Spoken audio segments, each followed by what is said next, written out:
Samantala, iginiit ni Defense Secretary Gilberto Teodoro Jr. na hindi niya kilala ang kontrobersyal na alkalde ng Bamban, Tarlac na si Alice Guo na nadadawit sa investigasyon ng Senado sa na-raid na Pogo Hub nitong Marso.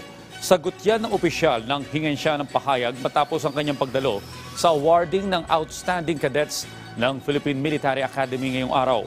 Bago naging kalihim ng National Defense ay naging congressman muna si Secretary Teodoro sa unang distrito ng Tarlac.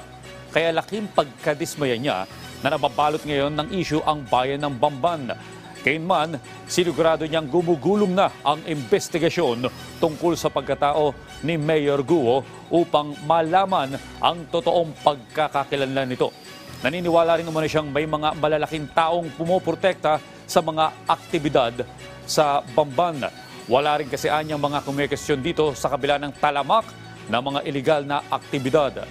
Ayon pa sa kalihim, magkaiba ng usapin ang kaduda-dudang citizenship ni Mayor Guo at sa mga katiwaliang posibleng nangyayari sa kanyang nasasakupan, ngunit pareho nila itong tinututukan.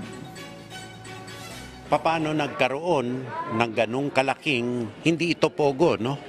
Kung hindi illegal criminal syndicate activities na nangyayari na lumusot sa provincial na pamahalaan at ang PNP nung panahon na yon. Tulad din ng pag-iimbestiga ng lahat ng gobyerno sa illegal activities ng Chinese nationals at mga subversibong elemento nila, pati na ang mga fake news na kinakalat nila sa kanilang mga paid